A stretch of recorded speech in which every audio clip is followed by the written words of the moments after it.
এখন যে গানটির কথা আপনাদের সামনে বলবো সেই গানটি একটি বিশেষ গান এবং বিশিষ্ট গান, এই কথাটি আমি ব্যবহার করতে চাই।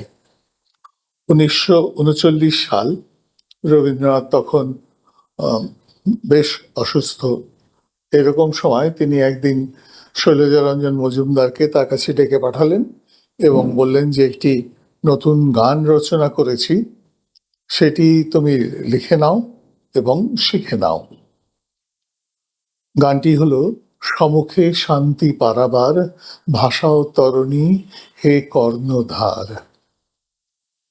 এই গানটি শেখানো হয়ে যাওয়ার পরে রবীন্দ্রনাথ সেদিন কোনো কারণে একটু উদাস হয়েছিলেন। খানিকক্ষণ চুপ করে থেকে তিনি বললেন যে তুমি এখনই কিন্তু এই গানটা সবাইকে শিখিও না, এটি এখনই সবাইকে দিয়ে গাইও না, এই গানটি রেখে দাও। আমার যখন কিছু হয়ে বয়ে যাবে, অর্থাৎ আমি যখন আর থাকবো না, তখন এই গানটি তুমি সবাইকে শিখিয়ে দিও এবং তখন গেও। এই কথাতে শৈলজারঞ্জন খুব মনে কষ্ট পেয়েছিলেন, কিন্তু রবীন্দ্রনাথের আজ্ঞা তো অমান্য করার কোনো কারণ নেই। সুতরাং সেই গানটি তিনি নিজে শিখলেও অন্য কাউকে তখন শেখাননি।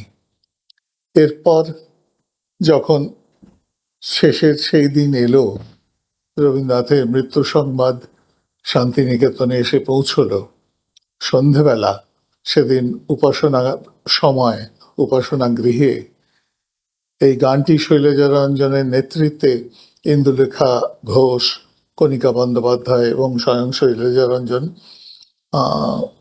এবং অমলা বসু, এরা সবাই মিলে এই গানটি প্রথমবার গাইলেন জনসমক্ষে। এবং বলাই বাহুল্য, এই গানটি সবার চোখে এবং সবার মনে অশ্রু সঞ্চার করেছিল।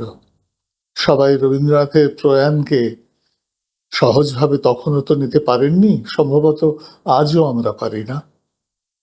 সেই প্রেক্ষাপটে এই গানটি অপূর্ব সুন্দর একটি পরিবেশ এবং পরিমণ্ডল তৈরি করেছিল। গানের কথাটি যদি আপনারা অনুধাবন করে পড়ে নেন, তাহলে হয়তো বুঝতে পারবেন যে এই গানটি সেই পরিবেশে কি ধরনের একটি পরিবেশের সৃষ্টি করে থাকতে পারে। অপূর্ব একটি গান, সমুখে শান্তি পারাবার, ভাষা ও তরণী হে কর্ণধার।